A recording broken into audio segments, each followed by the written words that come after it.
Looking back at my life in Thailand with my wife and my side bar girl, I can't really complain about how things turned out. My Thailand retirement plans went completely out of the window as soon as I landed there, and my life took a dramatic turn. My wife and I had a house in the UK where we lived with our daughter, but we spent most of the time out of the country. Early in my IT days, I took the leap and went out on my own. I wanted to be freelance in my work so that I could work wherever and whenever I wanted, not having to fight for promotion or worry that some other young new starter would take my position. And when I say freelance, I mean the type of freelance work, not the type of freelance you guys are familiar with in Thailand. It worked out pretty well for us. I got to spend years visiting countries around the world while making an income along the way, staying half a year in this country, another half a year in that country, and so on. Discovering how other parts of the world live is a real eye-opening experience. You don't just see the good parts, but you also see the heartbreaking parts that will never leave your memory. But life does not always stay the same forever.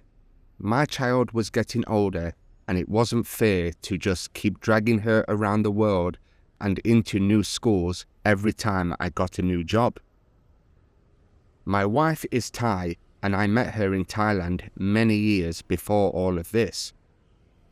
My story is not really about how I met my wife, but what happened at the end, so I won't bore you with all of those details. I met her while I was on holiday in Thailand. We kept in touch, did the long distance thing for a while, married, and I finally brought her over to the UK. Anyway, as we wanted to give our child a better life and not keep moving around, we decided we were going to retire and stay in one place, but neither of us wanted to stay in the UK. The wife wanted to go back to Thailand, get a house in her village, and be close to her family. I wasn't against that idea. I loved Thailand. However, I had never really been to Isan much, only to visit the wife's family every now and then. I thought I might as well go for it. It would be a nice experience, and you never know, I could fall in love with the place. So we put our house up for sale in the UK and made the move to Thailand. We got a place in my wife's village, walking distance to her family's home. Little did I know that moving to Thailand, especially Isan, close to the wife's family, would change my and my wife's life in many ways I did not see coming. Let me tell you what happened in my case, in case you are thinking of retiring in Isan with a Thai wife or girlfriend, or doing something similar. I was happily married before all of this happened. I was always faithful, and I trusted my wife 100%. Back then, we were just your typical 3-person household, mother, father, and child. No different from most families you'd see in Western countries, other than my wife being Thai. But for any of you that do not know this yet, in Thailand, family is very important. Most girls will literally do anything for their family. When we returned to Thailand, our small 3-person family suddenly expanded dramatically overnight. Now we had mothers, fathers, kids, brothers, sisters, half-siblings, uncles, aunts, grandparents, in-laws of every kind, cousins, nieces, nephews, great-aunts. The list never seemed to end. And that was just the blood relatives. Then came the honorary family, the close friends, neighbours, and elders who might as well have been relatives. They all carried more weight with my wife than I did. Suddenly, I was at the bottom of the food chain. I was no longer the man of the house. In fact, the soy dog was more important than me. I wasn't only unimportant to the people around us, I was also no longer important to my wife, and I could see a clear change in her behavior. She did not want to be around me as much, especially if we were in public. It's like she did not want to be seen with me, as if she was embarrassed. I realized soon enough that I had to find some friends of my own, have my own little group to hang out with and spend time with away from work and family. I met a Thai guy in the area who had worked overseas for many years and spoke very good English. He introduced me to his friends, and before long, I was spending time with them, going out, eating, drinking, and taking trips to Pattaya while the wives and families stayed at home was exactly what I needed. I am pretty sure my wife knew exactly what I was up to while I was out with those guys, but I think as long as I behaved around the family, then she didn't really care. But good times don't stay forever. After a while, the excitement of having a foreigner in their group faded, and my friends started inviting me out less often. For the first time, I admit I felt truly alone. My wife had completely changed and readjusted to the new life, while I still felt like an outsider. I think my wife and her family only kept me around because of the financial benefit I brought to the table. The only person I was close to was my daughter, and she felt like an outsider like me. About a year or so later, my daughter left and went to do her own thing in Bangkok, and now I was truly alone. My marriage had become as empty as it could. My daughter had left, and even though I retired for a quiet life, I was still picking up online contracts just to fill the void of being alone. I couldn't take this life anymore. I was slowly slipping into depression, doing the same boring things day in and day out, while being treated like a slave of the house. I'd built this life to escape the grind, but Isan had its own traps. That's when I decided to check out dating sites, and that is where I met a woman named Noi. Noi's photos were pure bar girl bait. Posed in a uniform, fake shy smile, holding a teddy bear like she's some innocent university girl. But the giveaway was always in the details. The fresh tattoo peeking under her sleeve, the long nails a little too sharp. It's like she wasn't even trying to hide it. The profile said bar cashier, but we all know what that really means. So yes, you guessed it, Noi was a bar girl from Pattaya.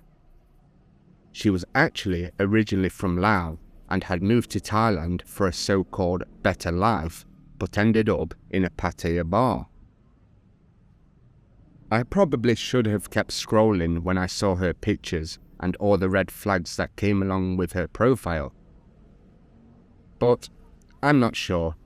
I guess because I had been so bored with my current situation, I was looking for some wild excitement. We started messaging each other, and I was honest with her. I told her that I was in an unhappy marriage with a Thai woman, retiring in Thailand, and told her that I was not in Pattaya, but would be willing to travel every chance I got. Surprisingly, or maybe not surprisingly, she said that she did not care if I was married and could carry on if I was really unhappy with my marriage. When we first met, she had this shy and innocent look about her. Nobody would have guessed this quiet young woman would be working in a bar, and I certainly would never have guessed how much she would change my world. Like so many other affairs, ours began the usual way and crashed just as predictably, leaving me to pick through the damage for anything worth keeping. She knew exactly how to hook me in, then slowly tighten the line until there was no escape. The first red flag came during our initial getaway. We had been talking for about a month, and we decided to meet in Pattaya for one night and then travel to Hua Hin together and spend more time with each other. I did not want to stay in Pattaya just in case I saw some of the guys from my wife's village, because I know they would report back to her. We had a fun few days together. She was very energetic, if you know what I mean. Hua Hin's beaches were cleaner than Pattaya's, but the air still smelled like fish sauce and poor decisions. But none of that mattered. For 3 days, I forgot about village politics and the wife's cold shoulders. I even forgot about the time. After I dropped her back in Pattaya, I drove back home, which took about 7 hours.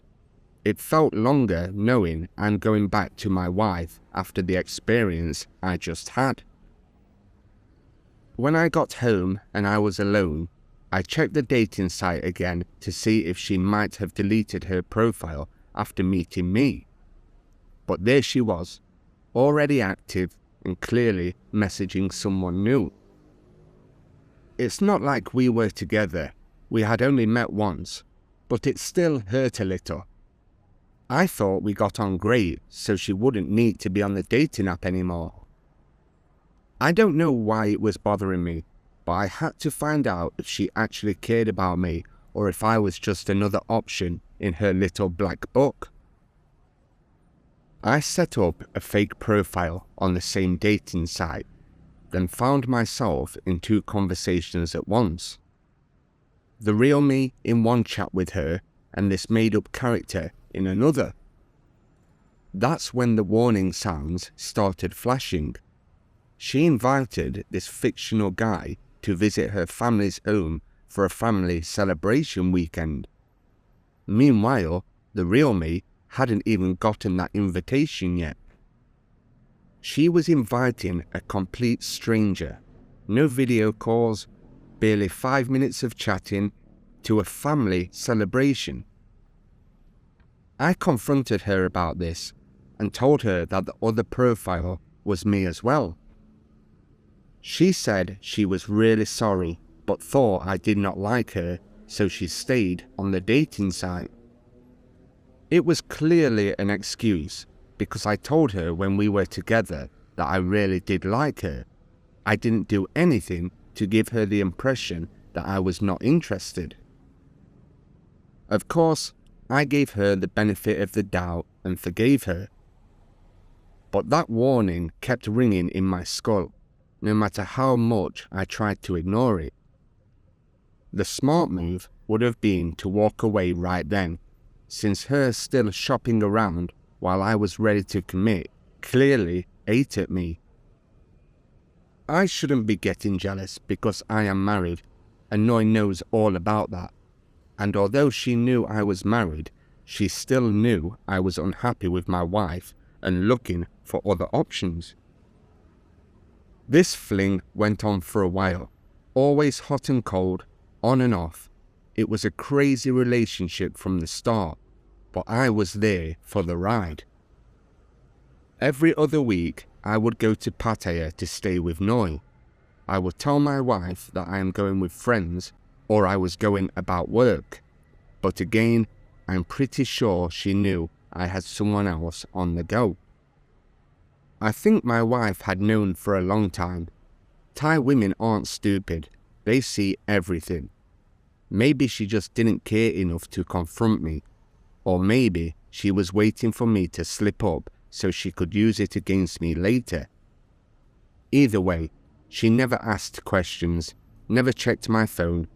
She just let me do what I wanted while she focused on her family and her own life. Meanwhile, Noi was the complete opposite. She was always suspicious, always digging.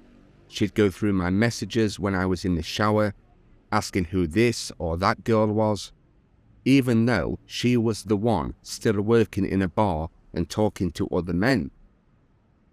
More warning signs started popping up in my relationship with Noi. She'd pick fights out of thin air and just storm off. She would make up some drama or be angry for no reason and then just disappear for days, leaving me at the hotel alone.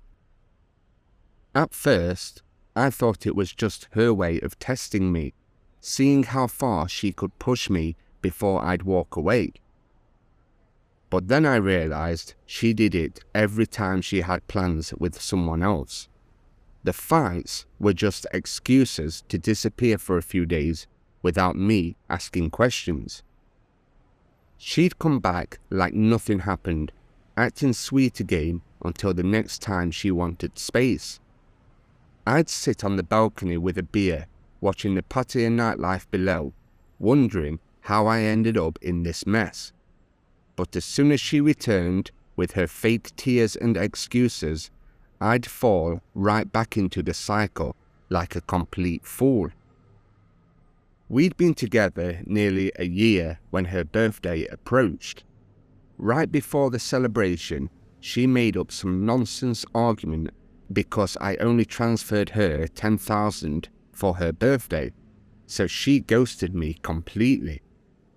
I started digging with her friends.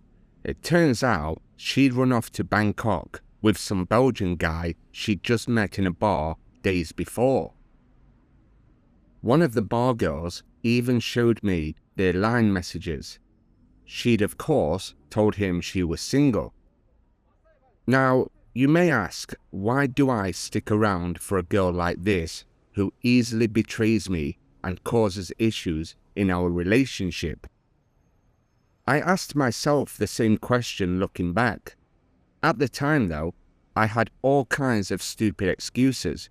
Maybe she needed space, maybe the Belgian guy was just a friend, or maybe I wasn't giving her enough attention. Well, a part of it was the twisted thrill of it all, the drama, the make-up times after fights, even the lying. It all made me feel alive in a way my boring marriage never did. I knew it was unhealthy, but like that one last beer you shouldn't drink at 3 a.m, I kept going back for more. My life had been absolutely boring for years with my wife, so it was like some messed up social experiment I was going through. Watching the train wreck in slow motion, and for some reason I couldn't pull myself away. For the past few years, the only drama I got was watching TV or reading other people's drama on social media. At least this time, it made my pulse race. It was like I was hooked on the chaos that Noi brought to my life. Meanwhile, my marriage had flatlined. No love, no hate, just two polite strangers going through the motions until the paperwork was done. We slept in the same bed, but might as well have been on different planets.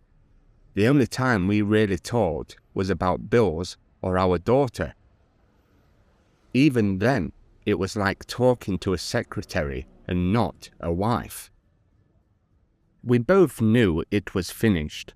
We were just waiting for the curtain call. I think she stayed because it was comfortable. I paid the bills and she got to be near her family. And I stayed because, well, honestly, I don't know why I stayed. Habit maybe. Fear of being another failed Thailand retiree, or maybe just too lazy to change anything. I need to mention though, we never really fought. No screaming matches, no throwing things, just this quiet emptiness where love used to be. Sometimes I wished she would yell at me. At least that would mean she still cared enough to get angry. But nothing, just silence and the occasional sigh when I came home smelling of beer. When someone stops caring enough to even be mad at you, that's when you know it's really over. By this point, my wife knew about Noi because during one of her random outbursts, she dug through my phone and got my wife's number, deciding to give her a call and tell her everything. Again, I should have left, but I decided to do some digging myself and went on her laptop while she was out at work. I found pictures of a trip to Cambodia she had recently taken with a Western guy that I had no idea about. I told myself that was it. I packed my bags and headed home before she finished work. It was around 11 p.m. when I made the journey from Pattaya to Isan. I was wide awake because I was that angry with what I found.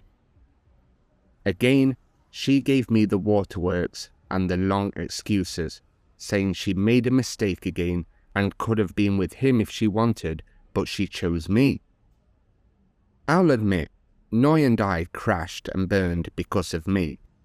Whenever people ask what happened, I claim I was just trying to balance both worlds. The truth is, I was drowning myself in the space between 1 week playing house with Noi and 1 week pretending at home, never fully belonging to either of them. The lies stacked up like dirty plates. I'd tell my wife I was meeting a friend or had some business in Bangkok, then blow half of the budget on a suite with a jacuzzi that Noi would never even use. She preferred the balcony, smoking cheap menthols while scrolling her phone. Always that goddamn phone. I'd watch her thumbs fly over the screen and wonder how many other mugs like me were in her queue. Didn't stop me from getting out my wallet though. You're not going to believe this, but this went on for 2 more years, making it around 3 years that I had been living this second life with Noi. It was a roller coaster of emotions, betrayals, and making up, but I admit, she did seem to eventually want to settle down with me.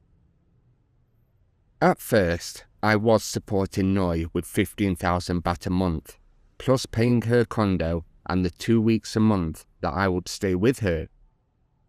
I'd pay for everything: food, drinks, taxis, trips away, you name it. I didn't mind at first, but every other day she would ask me for more money for this or that, or some type of emergency. Her mum was sick again, her motorbike needed repairs for the 3rd time this month, her cousin needed help with school fees. You know what these girls are like. There's always some emergency going on in their life which money will magically solve.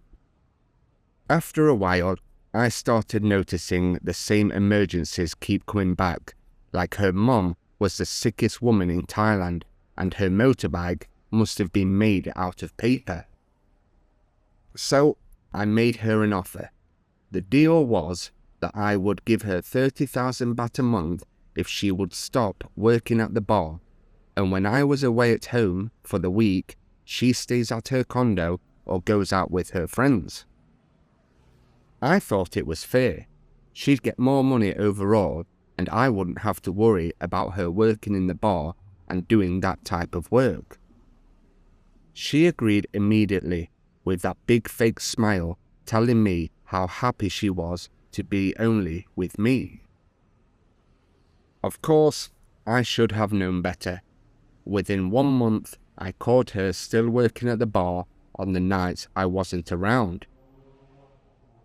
When I confronted her, she had the nerve to say she was just visiting friends there. Right, and I'm the king of Thailand. But foolish me, I let it slide because the truth was I didn't really care what she did when I wasn't there.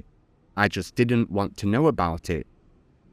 As long as she was there when I came to visit, I could pretend I was getting what I paid for.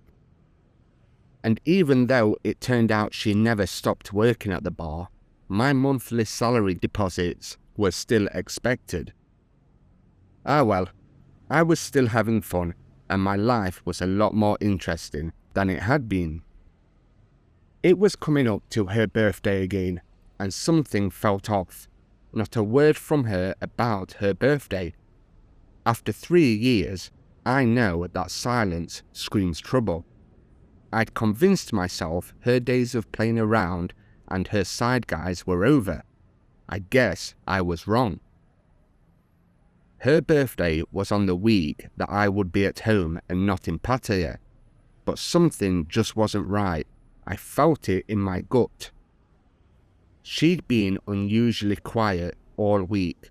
No good morning texts, no random selfies, nothing. Normally, she'd be hinting about birthday presents, but this time it was complete silence. I felt it so strongly that I headed to her place, not on her birthday, but the morning after. The whole drive down, I kept telling myself I was being paranoid. Maybe she was just busy with friends or had broken her phone for the 10th time. But deep down, I knew. I knew before I even turned the key in the door. I ended up getting to her condo, walked up to her place with my key, heart beating out of my chest, and I opened the door. The place smelled disgusting. Empty beer bottles on the table, clothes scattered around the floor leading to the bedroom. I didn't even need to see what was in there to know what I'd find. There she was, lying there with my friend and her friend's boyfriend, the same guy that she had introduced me to a year earlier. The same guy I'd bought drinks for, hung out with, and even helped when he was short on rent. They froze. His face went white. Guess he wasn't expecting me to have a key to the condo. Luckily for him, I am a lover, not a fighter. I just looked at them while they jumped up, trying to figure out where their clothes were. Part of me wanted to laugh at how ridiculous it all was. Here I was, standing in the doorway of a condo I paid for, looking at a girl I supported, lying there with a guy I considered a friend. The Thai soap operas had nothing on my life. The other part of me was speechless. I kind of knew what I was walking into, but I did not know it would be with someone that I considered a friend. He quickly left the room, and once the initial shock of me turning up wore off, Noi calmed down and switched on the waterworks again. She said it had been going on for a few months and she would get rid of him. But get this, she claimed that he was helping her pay off her debts, so the only way she would stay with me is if I help her with her debts and support her more financially. In total, I was already giving her around 50,000 Thai baht a month, 30 for a monthly salary, and other bits here and there add up fast. My wife and I were still in the process of selling the house back home after the previous tenants moved out, and Noi wanted a piece of the pie. She started dropping hints weeks before, asking how much we'd get for it and when the money would come through. I actually stopped and thought about it because I did not want to go back to a boring life. For a crazy minute, I even did the maths in my head. How much it would cost for me to keep her happy? Could I afford to pay off her debts and still have enough left for myself? That's how far gone I was, actually considering paying for a woman who'd just been caught in bed with my friend. Looking back, it's almost embarrassing how seriously I considered her offer, how low I let myself bend. I stood there in that condo hallway like some old man negotiating with a used car salesman, except the car was my self-respect. Plenty of fools have walked this road before. I'd heard all the stories from other expats. We always think we are different, that we can handle it, right up until we can't. But now, I finally hit my breaking point. Maybe it was seeing her face when she made the demand. No shame, no apology, just cold calculation.